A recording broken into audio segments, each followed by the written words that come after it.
Welcome back to the Magnetic Marketing Podcast. This week's episode is called Extreme Productivity Blueprint. You have a chance to listen in to Dan Kennedy talking about how to be more productive. I don't think there's anybody that has had a bigger impact in the field of direct response than Dan Kennedy. The legend of Dan Kennedy should be ignored at your own peril. They're not really lessons, they're kind of laws that you live by. Dan opened my eyes to what small business marketing looks like.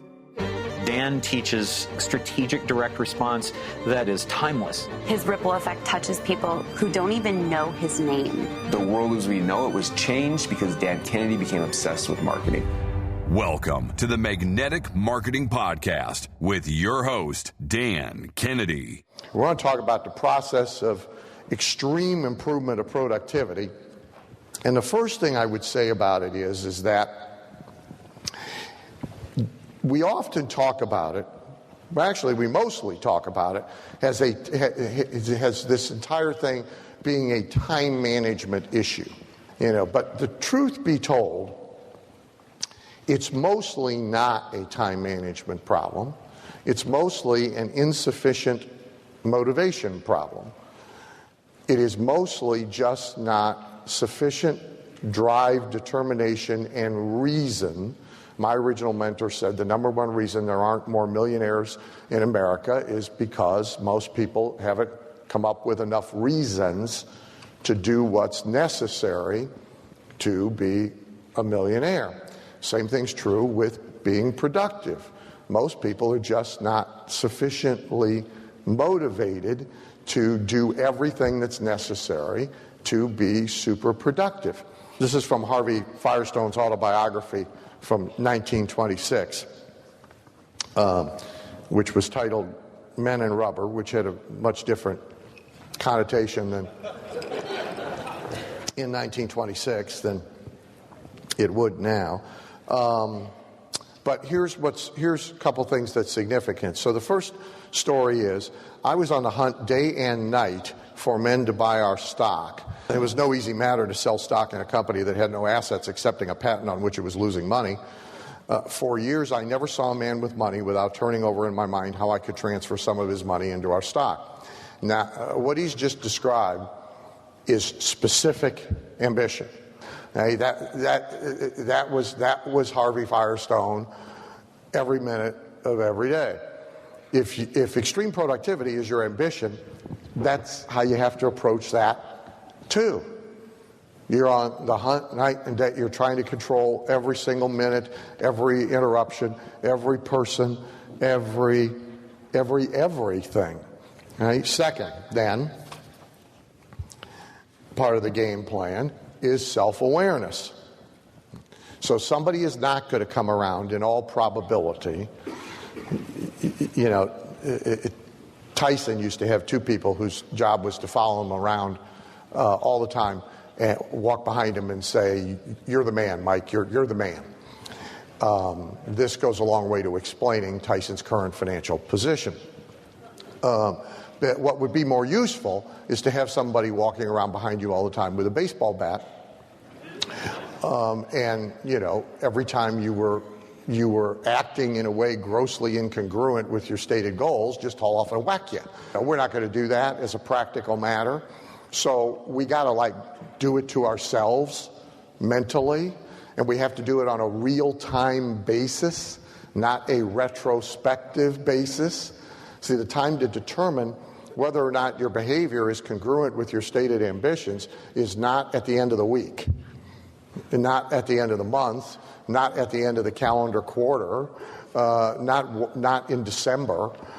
It's real time, minute by minute, hour by hour, day by day. And what you can't manage, what you can't measure, you won't be able to manage. So we have to have measurement benchmarks of our productivity and of our congruent behavior. Right? And again, if you want an extreme result, you got to go to the extreme. So you got to be very aware of leverage, value, use of time, right? And so like on the dress thing, well, today, if you were going to meet with somebody who might be worth $1 million to you, would you look like you look? No. No, guy says to me, of course not. You might run into the guy in the checkout line in Walmart that's going to be worth $1 million to you, and you can't be looking like you've been working on your car. That doesn't work. The other awareness that's important is what you are permitting to happen around you, with you, it's getting in your way, and kill it. If you aren't willing to defend your productivity violently if necessary, what exactly are you willing to defend? So somebody is screwing up your productivity.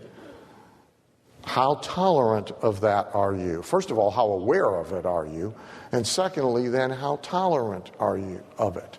I will suggest to you that there's a direct correlation between high income and low tolerance for anything that is screwing up one's productivity. Something they're doing to themselves or something other people are doing to them. Third, very specific decisions over how you are going to control these things. What you do, where you do it, when you do it, who you do it with, and how you do it. Right? Most importantly, probably here, is the who. I want to make it very clear that the very first thing on your job list is your job is to facilitate my maximum productivity and my best mental attitude so I can be productive. That's your job. That's who you want around you.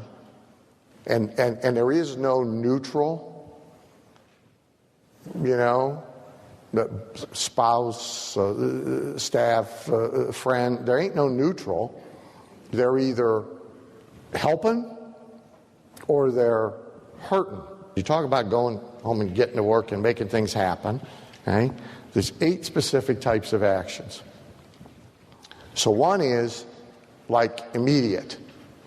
That's start. General Schwarzkopf, I was on programs with for quite some time. Norm, in his leadership talk, he always said, it's better to get started in the wrong direction than it is not to get started, because we can fix the direction. We can't fix the not starting. And he's right about that. So, like, one of my premises is, so I got 4 or 5 things as a result of my being here that I want to do. I know that the best odds of them ever getting done is if I start something having to do with them immediately. Immediately. No matter how ill-prepared you may be to follow through, start matters. So Carville says, the best time to plant an oak tree was 25 years ago. The second best time is now. Right? So that's true of everything, right?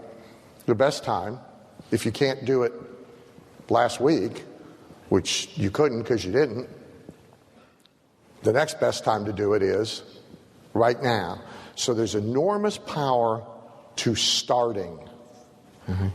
Second is visible, puts you on the spot and conveys certain things to others.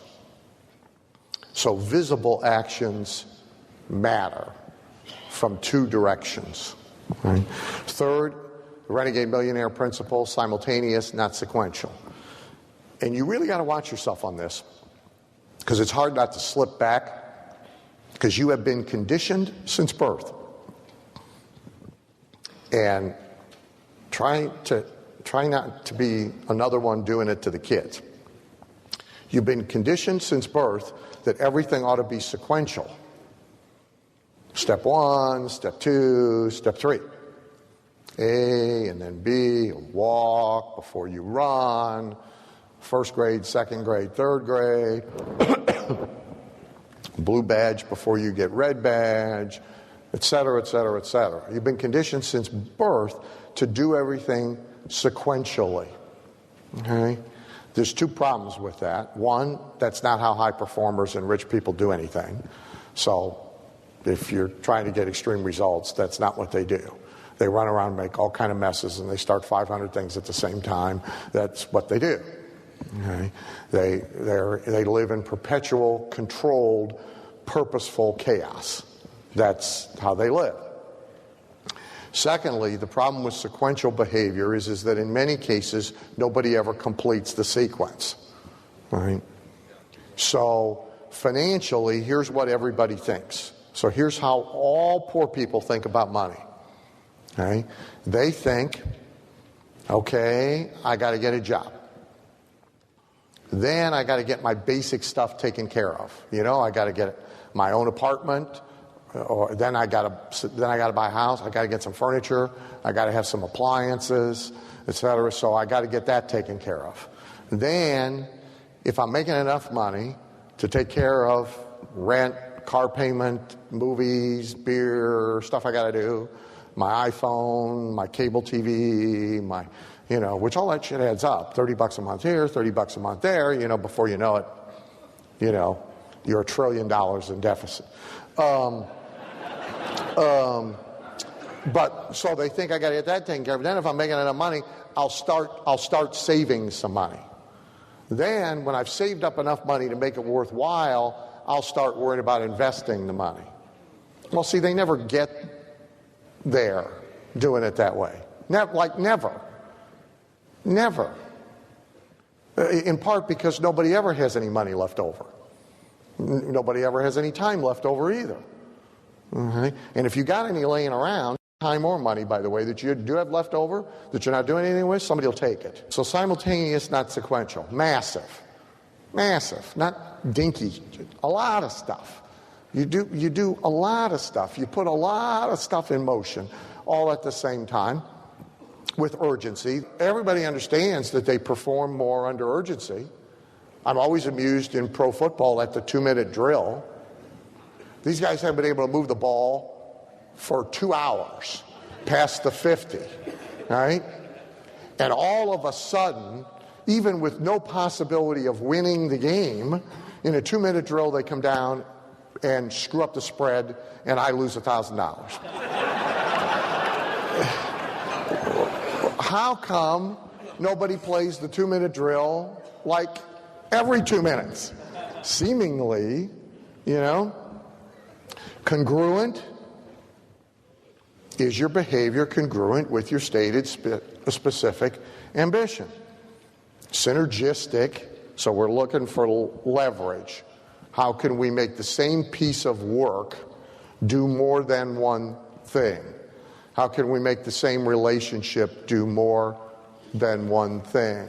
How many ways can you get productive benefit out of each act, out of each conversation, out of each relationship? Here's your most common productivity drain holes. Number one, doing the wrong work altogether.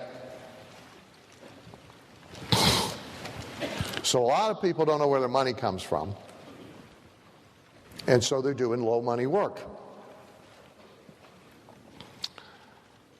It's surprising how many people don't know where the money is in their business. So they may have opinions, they have ideas, but they do not have facts. And that means more often than not, they are doing the wrong work.